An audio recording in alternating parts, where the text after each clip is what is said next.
Nancy and Chris. The one thing that kept coming up is nothing. Nothing over and over again. Which led me to the conclusion that Nancy and Chris must be pretty boring people. I mean, doesn't it seem like they've been married for 10 years already, and we're really here to celebrate their 10-year anniversary? Well, you know, Nancy's already driving a Subaru. All that's left is a minivan. But all kidding aside, this is a marvelous thing, because we don't have to worry about the relationship. It is already successful. A template, if you will, for others to follow. John Lennon once wrote that, "We've got this gift of love, but love is like a precious plant. You can just accept it and leave it in the cupboard, or just think that it's going to get on by itself. You've got to keep watering it. You've got to really look after it and nurture it."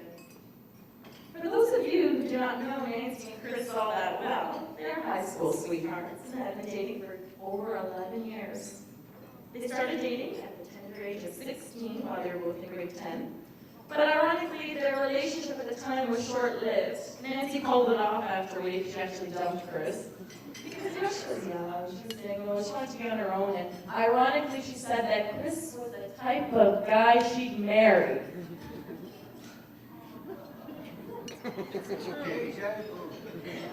They started dating again on November 22nd, 1991, and 3,019 days later, there you are, finally married. I bet your parents or Chris's parents are, you know, giving a sign of relief. But actually, after being together for 3,919 days, those who are closest to Nancy and Chris know that they've had a few bumps in the road. But because of their commitment to each other, their strong communication, and their love for one another, they have made it here today. And I truly believe that they can conquer any obstacles they will face in the future, for we all know that the road of life and love is filled with ups and downs. And for this, I truly admire you both. I am not losing a sister today. I am gaining something that I have cherished as part of this family from day one of meeting Chris. Free cable. And an amazing brother. Chris, when I first met you, I was only 12. You have pretty much watched me grow up, and you have definitely been there for me over the years, and have offered me male advice, especially regarding matters of the heart. I know you will continue to love my family unconditionally as you have over the years. As for my sister Nancy, I'm so happy for you today as you continue to live out your dreams. I have watched you over the past few weeks, and even today as you were getting ready, and I couldn't help that you weren't nervous. Thanks to the tequila. Just kidding, just kidding. No, we know you were nervous today, but you weren't nervous about marrying Chris. You were just nervous about the day running smoothly. And that just goes to show that there's no uncertainty in your heart and your mind that you want to spend the rest of your life with Chris. They always say that little sisters look up to their big sisters. Well, that statement couldn't be more true. I truly admire you for so many reasons. From finding true love, to being the dedicated, enthusiastic teacher that you are, and that I wish to one day be. You are also not only my big sister, but truly my best friend. I only hope that one day I'll be as lucky and loved and liked as you have been. I hope you and Chris continue to live as happily as you've been. So best wishes to you. Happy anniversary, if you will. And I wish you nothing but the best in life.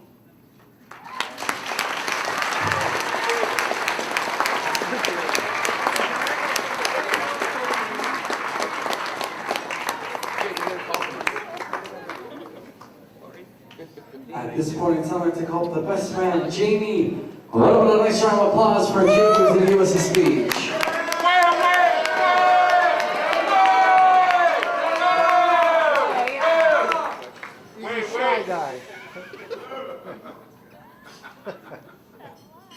Okay, I promised Chris I would keep this short, and I will. I would just like to start off by saying that I hate giving speeches.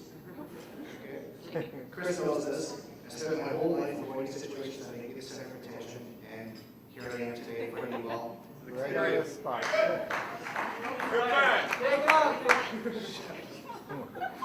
Okay, Chris Rusak is my best friend. Has been since 1982, but it wasn't always that way. Oh, sorry.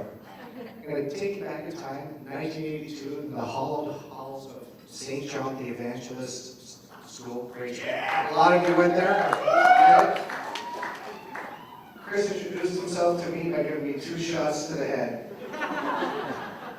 And ever since then, we've been best of friends. Of course, nothing much has really changed. We still argue. Yeah. No. Now, Chris and I, although we've been friends for such a long time, we're complete opposites. Okay? He's always trying to bring me out of my shell. Okay, I'm this shy, quiet type. Likes to stay off in the distance. Probably find me on a couch at someone's house, not talking to very many people. But Chris is always trying to bring me out. He himself, he's the adventurous, outgoing, intellectual type. He'll talk to anybody about everything, and most of you have experienced this. On most Saturdays in Weston, it is widely known as hockey night, and a lot of us have celebrated that. But not to Chris. He's quite different than all of us. He can often be found in someone's house trying to spark up a conversation about the latest theories in quantum physics or the social relevancy of his favorite rock bands, Tool and Korn. Actually, I've always known him to be more like MacGyver. I don't know if you remember that TV show.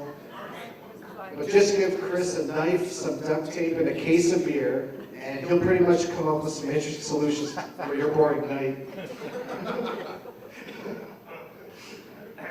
But all that aside, Chris and I are like family. I consider him a brother. We look out for each other.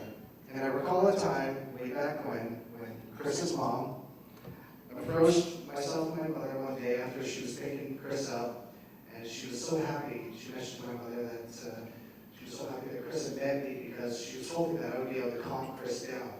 And for anyone in the Rusak family knew that Chris was a very hyper child, and to this day he still is. Sorry, still is. I couldn't calm Chris down, and for this I apologize, Mrs. Rusak, but I haven't failed you completely because I do pass the torch on to Nancy, and I know Nancy will keep her in line. And Chris, if I can give you any words of advice coming from someone who is part Italian, okay, listen to Nancy. You don't want to piss her off. There's nothing worse than a pissed off Sicilian woman.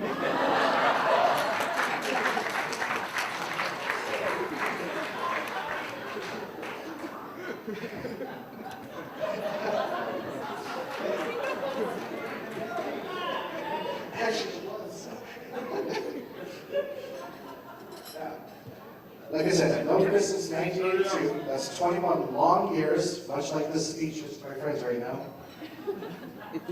21 years of raiding my fridge, breaking stuff in my parents' house, making fools out of each other in Montreal.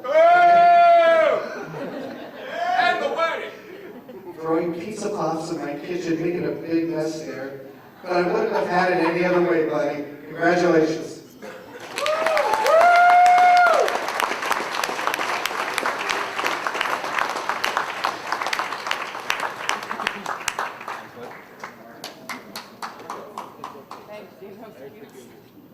It's all right, pal.